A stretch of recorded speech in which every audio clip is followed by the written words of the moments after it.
Hello there, I'm Scotty, you're not, and welcome to my review of uh, episode 4 of season 9 of The Flash, The Mask of the Red Death, part 1. The first part of a 2-part finale to the Red Death arc. Got a lot of information in this episode, a lot of stuff we needed to see, some stuff we didn't. Chuck, Allegra, just get together already. No one cares about this relationship, and they keep on just teasing it. Just get them together. Nobody cares. Just get them together as we stop with this.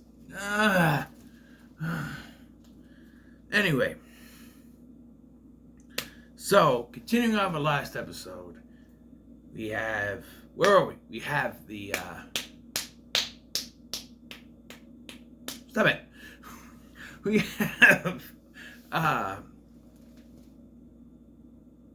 they're building a cosmic clothesline, no, cosmic treadmill, and we find out why in this episode. We also find out that the theories were sort of right about this Ryan Wilder. It's not our Ryan Wilder, although we haven't exactly found out what happened to our Ryan Wilder just yet.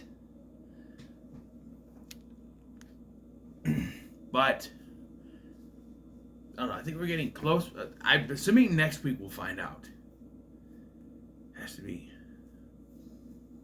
What happened? Or why she even went after this Ryan Wilder?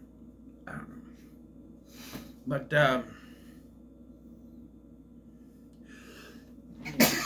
excuse me. So the episode starts out with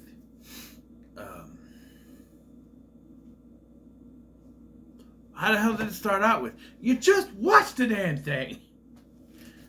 I don't understand this. So I'm just gonna talk about it. So we start. So how did the episode start? I can't remember how it started. We got them trying to figure. Team Flash is trying to figure out, you know, how they're gonna build the cosmic treadmill, I guess. With Chester's on the computer talking to someone, Wookiee something master, Wookiee master, or something like that. By the way, don't expect to get a big closure to the story where, you know, Chester's stuff got stolen because his files were hacked or whatever, because Eric Wallace has said that he had to kind of abandon that when they got 13 episodes, but they already knew they were having 30 episodes before the season ended, didn't they? Well, I guess it was filmed before they knew. I don't know. So I don't know if we'll ever get a full conclusion, or if they just write it off. Maybe they just shortened what it was. I don't know. But all I know is eventually Red Death causes a citywide blackout, which for some reason knocks out the phones. I guess it was an EMP. I guess. And so everyone is kind of disconnected. Also, they kidnap the Flash because Roy G. Bigelow just appeared out of nowhere. By the way, he's supposed to be dead. Or did they forget that? And no. And yeah. I know you're going to point out, with Scotty, this is post-crisis. Yes, I know, but we're still told that the events from the previous seasons still happened somewhat similar to what happened originally. So the fact that Roy G. Bigelow, aka Rainbow Raider, is still alive doesn't make any sense to me. Also, he now works with fear instead of anger, so that's different.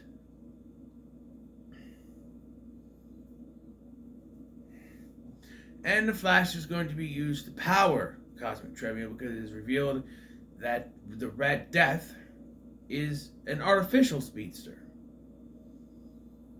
And then Ryan Wilder shows up at Iris and Barry's apartment, pretending to be the real Ryan Wilder. Now, this would have been more convincing if you didn't, show that she had the white hair.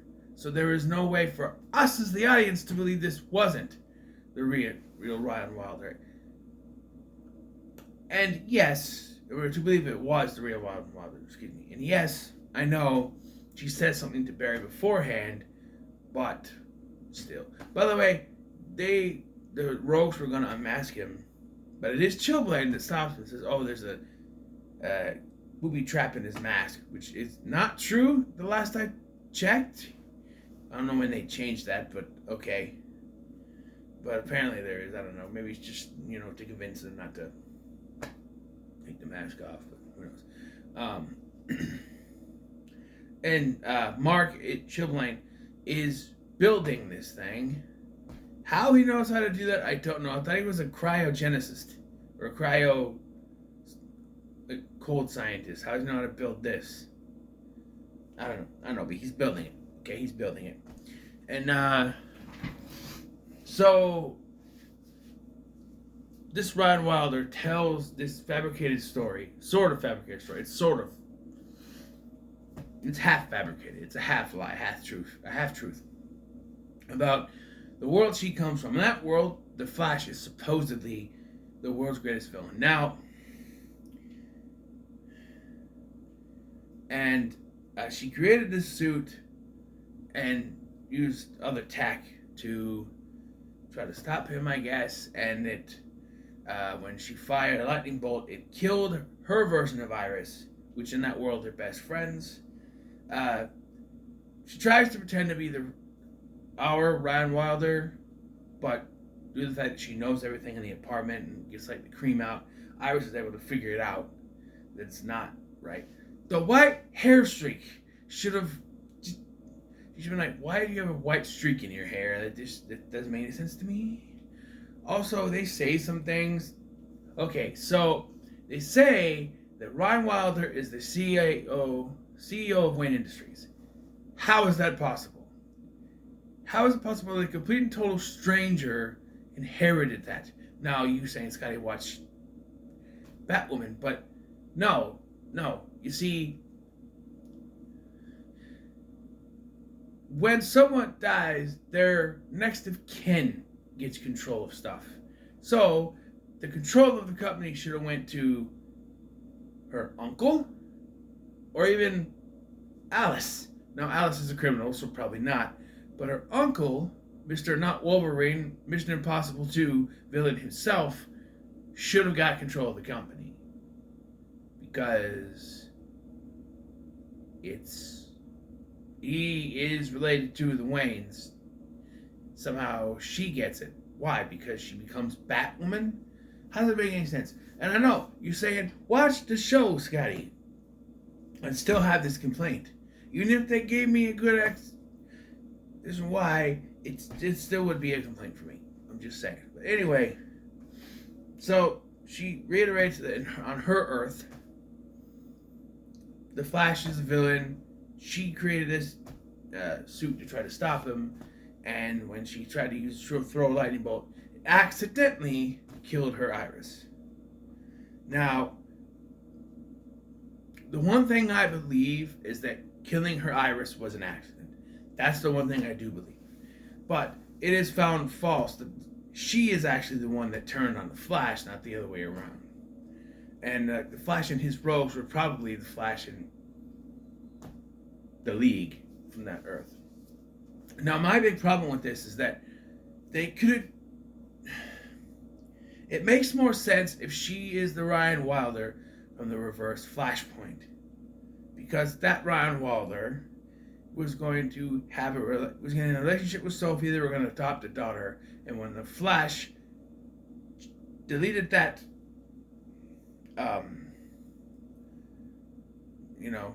deleted that world, that all went away, and she could have been stuck, and that would explain why she had negative Speed Force abilities.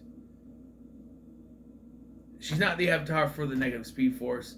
And I hate it when they do that because we know it's going to be cobalt blue because of the crystal. And they just, Barry has done this a couple times now where he just assumes that this is what's happening, and it's not. Us as an audience know that that's not the case, but they keep on trying to hammer it into us, you know. But he keeps thinking that she's the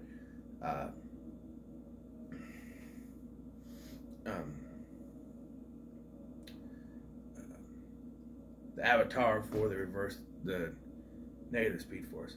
Also, they do this thing that was kind of interesting. So they show that Red Death is still with Barry while that Ron Wilder's there. So it made me think for a second, maybe that is the real Ron Wilder. And then it reveals it wasn't, and then the suit takes the head off and there's no one there. I mean, she can remotely control it.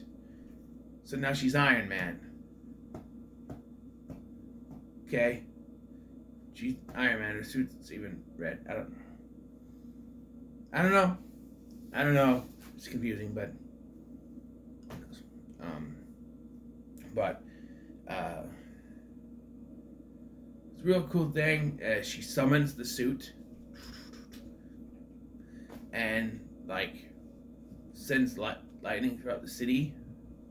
And so there's a conversation between Joe and Cecile where Joe wants to move out of Central City so that Jenna can grow up in a normal place and have a normal life because he wasn't able to give that to his other two children. Wally wasn't really his fault, but he still kind of weighs heavily on him. You know what I mean? Not mentioning Barry, who he freaking raised and still didn't give a normal life, although I would imagine, I don't understand. I get he was chasing down cops. He was chasing down bad guys as a cop, but they still had a pretty normal life because there was no many humans then. I don't know how I'm supposed to think about that, but yeah. And then, oh, by the way, we get something that we haven't seen like forever. Baby Jenna, she's real, not just mentioned or say, oh, she's up in the room. She's real. She's there. You see her walking around. And then I realized they put in her episode so she could get in danger. And I thought was so that Cecile would agree. Cecile goes out and saves the day. She saves Jenna and then she saves the neighbors, which we don't see. And then that convinces Joe not to move out of Central City. So how are they going to write off the actor who plays Joe? Because he's on a different show now. Are they just going to have him off screen or say that he and Baby Jenna took a trip somewhere? Not Baby Jenna, she's like 4 or 5 years old now. But I don't know. It's very weird. Meanwhile, while we're at Death is doing all this stuff, Barry talks Mark into helping him, or tries to talk Mark into helping him, you know.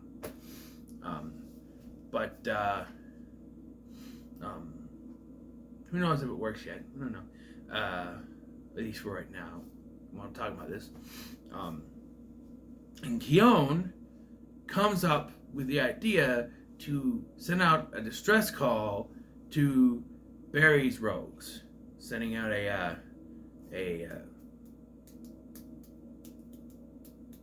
SOS.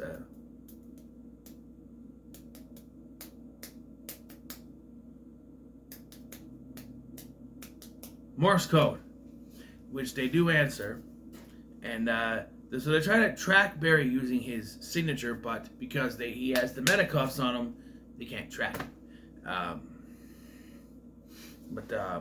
As they get Barry onto the cosmic treadmill, though, his powers, so Red Death convinces Iris to go with her, convince Barry, and basically she says, I will kill her. No, she won't. She needs me to convince the other Flash, so I can still hurt her, and he cuts her or whatever.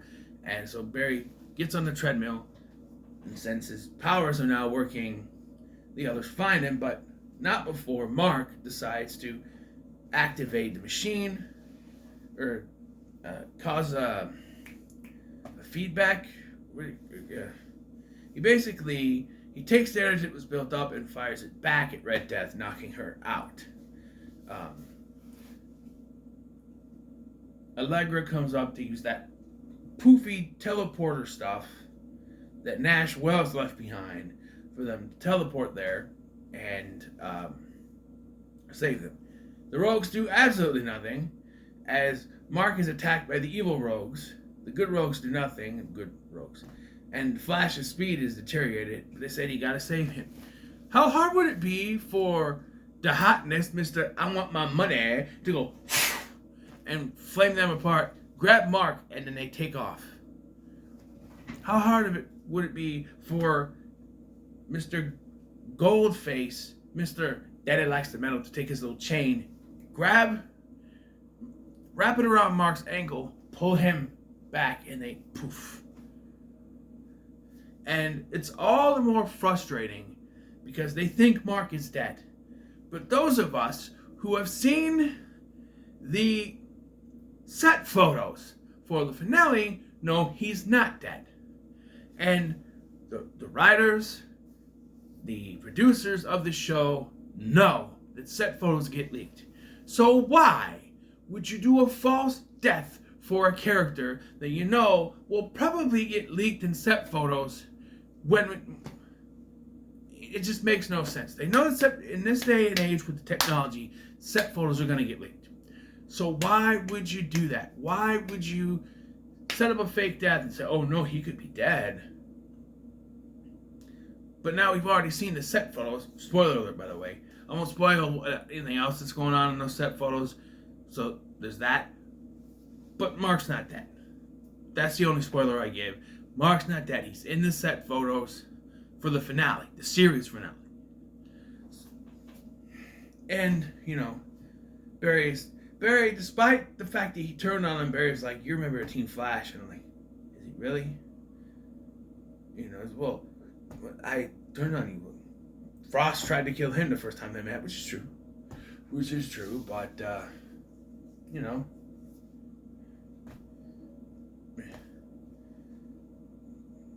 so I guess Mark is a good guy, and he's not dead or let him show anything. And it looked like Chester and Allegra were finally going to get together, but he's like, no, this isn't the time. When we figure this out, we'll talk. I'm like, just fucking get it over with. For God's sake, just do it and get it over with. Just get together already. I said this before. No one cares. So just get the characters together and stop trying to just weave story threads, because no one cares. Just get them together and they can be together. No one cares. All right? No one cares. And then we get the little post-credit stinger that now the thing is destroyed. There's a treadmill. Red Death is just going to be a generic. Red Death is just going to take a page out of M. Bison's book, because now she just wants to take over the world. Of course! So, take over Earth Prime now. One thing I'm confused about, because I don't know if they said it. So, if she's not the one from the reverse Flashpoint, does that mean she's been displaced on this Earth since Crisis? But because of her suit, she's been immune to the...